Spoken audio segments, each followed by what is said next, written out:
This video features the use of dangerous tools, hazardous chemicals and sharp knives. Viewer discretion is advised. You trucks have been very good to me lately.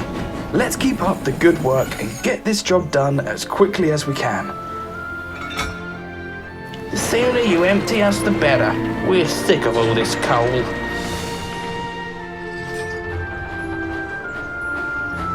Here, Dave, have you seen?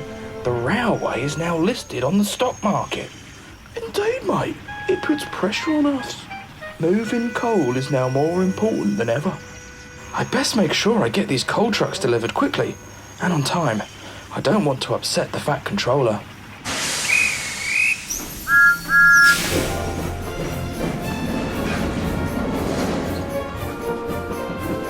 Come along. Let's make good time.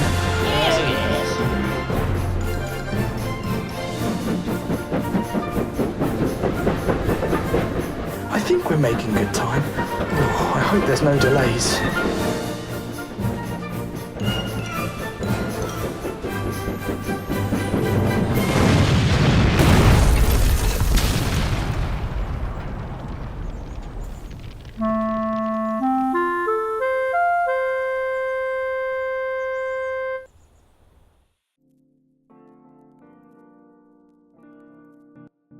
For those who don't know, The Mad Bomber is a Thomas the Tank Engine parody video created by Leo Kim Video in the early 2000s. The video was made using Ertl Thomas toys with wheel conversions so they could run on HO track.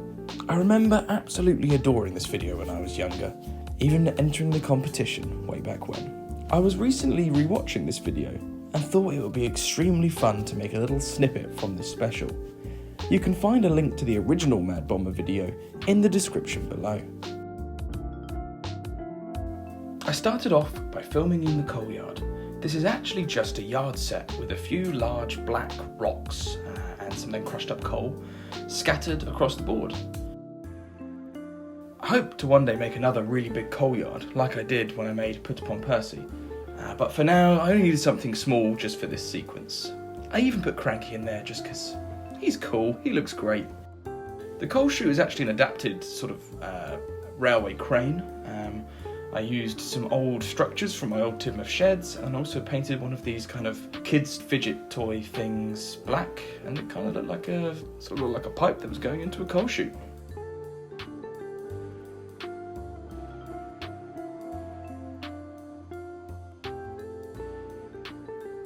Then for this close-up of the truck, I just sort of drilled a hole into the base of the crane and then just had some really finely crushed up coal dust and poured it through the hole, and it looks like it's being loaded from the chute itself.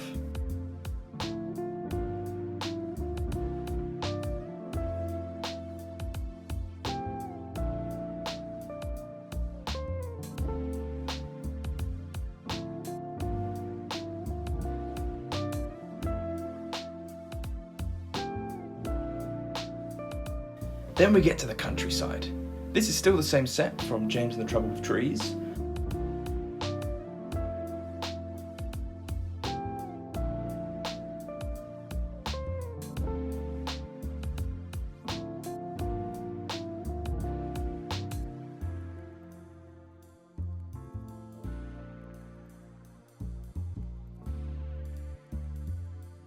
I knew that because I was going to be dealing with explosions, I didn't want to melt any of my nice bullhead track, so I took these two out and replaced them with some cheaper, rustier, straight tracks that I didn't mind if they melted a little bit.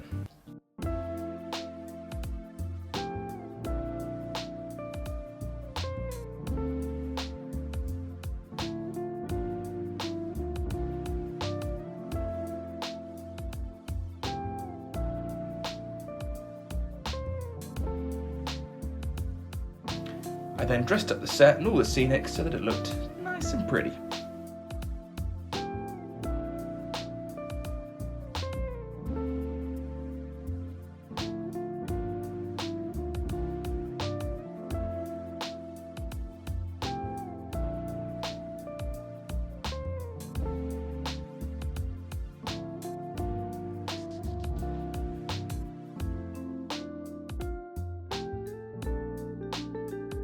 Next will be a video you may have already seen, which is the making of Thomas, but before then, here are a few of the explosion takes.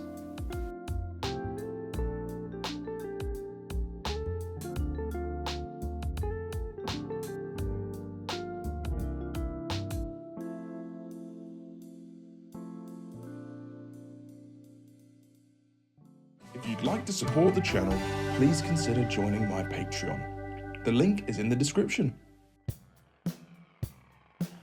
No Sodor fleet is complete without Thomas the Tank Engine. Over the years, I've had a few different Bachmann Thomas models, some of which I adapted with rather funky funnels, either too long, bit mangled, or slightly wonky.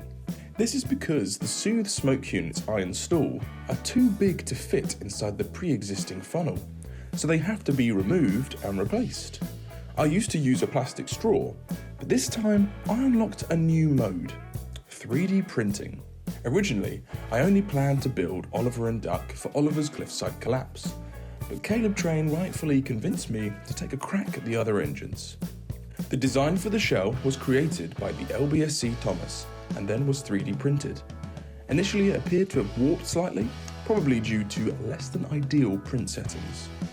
To fix this, I tried heating the resin and sandwiching it between two wooden blocks.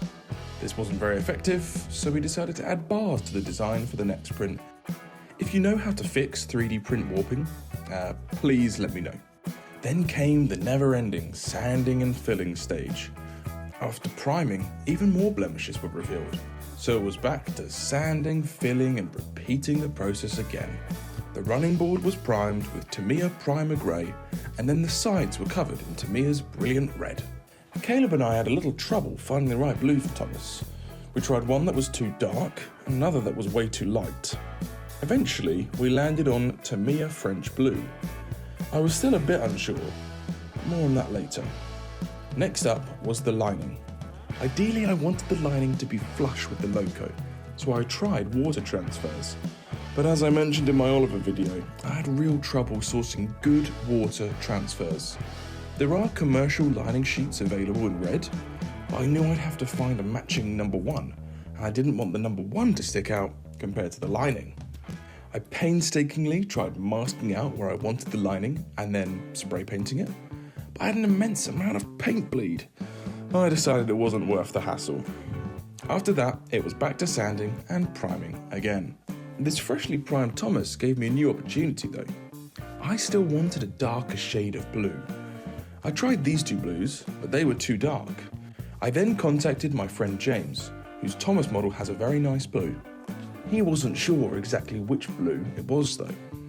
So, he sprayed Tamiya French Blue and Humbrol French Blue next to his Thomas. The Humbrol seemed a little darker, so I decided to give it a go.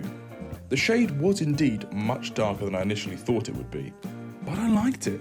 It was nowhere near as dark as the others I'd tried, and it would better complement the green I planned to use for Percy and Henry later on. It turns out James's Thomas's blue is in fact still Tamiya French Blue, but with a darker undercoat. Once Thomas was in a new coat of blue paint, I returned to the lining and settled on good old-fashioned vinyl. I then got to work cutting the chassis and motor block to fit the 3D printed shell. I modified the 3D funnel to accommodate the soothe smoke units I use. I made sure the hole was big enough for the smoke unit, but that the funnel didn't look too chunky or unsightly. I printed new lamps and painted them white. I then printed a new whistle and painted it gold. And all of these accessories, 3D files, were made available by Jamos Trainos. I installed the new smoke unit and smoothed over an unfortunate crack in his smoke box. He was almost complete, until... This was not good. I glued it back together and I realised it wouldn't work, so I completely recreated the running board. I soon got a face scan of Thomas's smiling face printed, and he finally felt complete. When I started my commissioned Thomas models, I noticed that more updated shells were available, which were a little more accurately proportioned. I also fell back in love with Tamiya French Blue after giving it a much darker base layer before applying the blue. One day, I might revisit my 3D printed Thomas, but since so much work went into this Thomas, I don't think I'll be doing that anytime soon. So, without further ado, here's Thomas.